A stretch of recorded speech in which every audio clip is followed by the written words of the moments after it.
What's going on, folks? I'm back with another video. Hey, you just never know what you'll find on this channel. Today I'm preparing one of my favorite dishes. Tomorrow I might be doing a handstand in a park somewhere. Who knows? But I'm making a meal today. It's called the Bruschetta Chicken Bake. A Bruschetta Chicken Bake. It's kind of similar to a chicken casserole. I'm using stovetop stuffing. Something that I hated as a kid, but it works perfectly for this meal.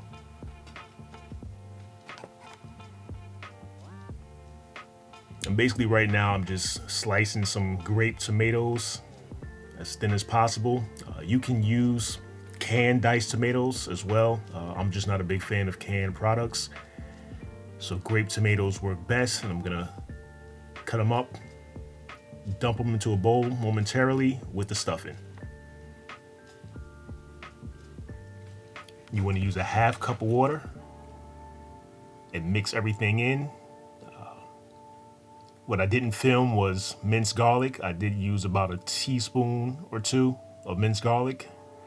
And I'm mixing this all in, and you'll know when to stop because your spoon will stop automatically. You just want to make sure your stuffing absorbs as much water as possible.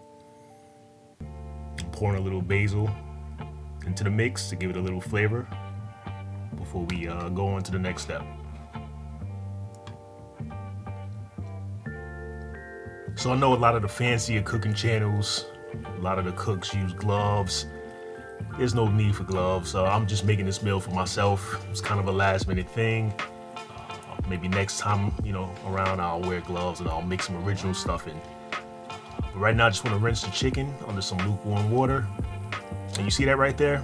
That gooey stuff. I don't know the technical term for it, but it's gross. And I don't play games, so I make sure I remove as much of that film as possible from my chicken because I don't want that in my food.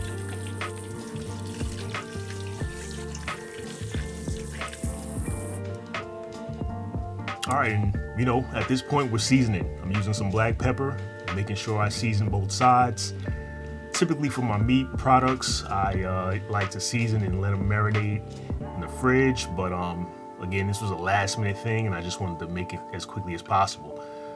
I'm using some adobo all-purpose seasoning, and I'm pouring it into my hand because I can monitor how much I put into the chicken as opposed to just pouring it. It's a light product and I'm pouring it against a light product, so I don't want to take a chance on using too much. So if I put a little in my hand and I can sprinkle a little bit in there, I can kind of see what's going on. And right now I'm just rubbing it in like lotion, pretty much. I'm not a fan of bland chicken, so I just want to make sure there's enough seasoning in there to give it a little taste.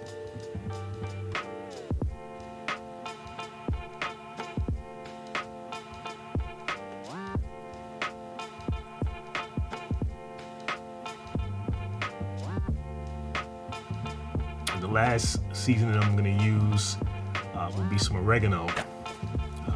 One of my favorite seasonings, and again, just to give it a little flavor.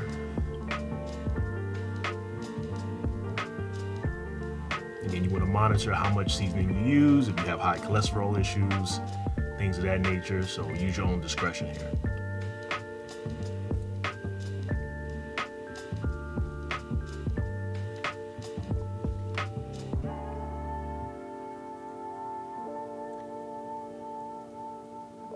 And again, making sure both sides are thoroughly seasoned before we head on to the next step, my favorite. It's time to cut. And I'm going to cut these chicken breasts into thin slices and then eventually into cubes that we're going to pour into this bowl that I will spray with some olive oil cooking spray. And with these cooking sprays, you want to make sure you use enough to where the pot is saturated. You don't want to do it too often or too much, but just enough where your food doesn't stick to the pot.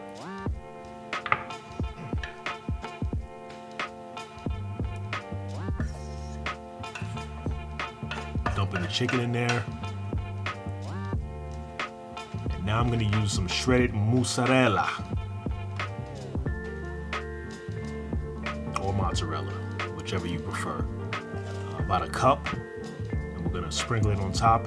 There's no right or wrong here as far as where you sprinkle your chicken or how you sprinkle your chicken. I tend to put the chicken at the bottom so it can cook thoroughly in the oven, and I put the cheese on top. I don't want the cheese on top of the stuffing because that'll burn quickly. So chicken, cheese, stuffing mix, aluminum foil, and I'm preheating my oven to 400 degrees, and away we go. It's time to play the waiting game.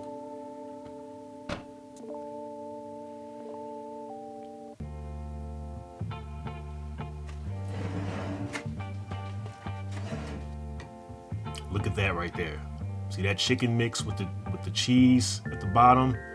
Man, it's a great meal. And it takes roughly 30 to 40 minutes, and it's worth the wait. Enjoy.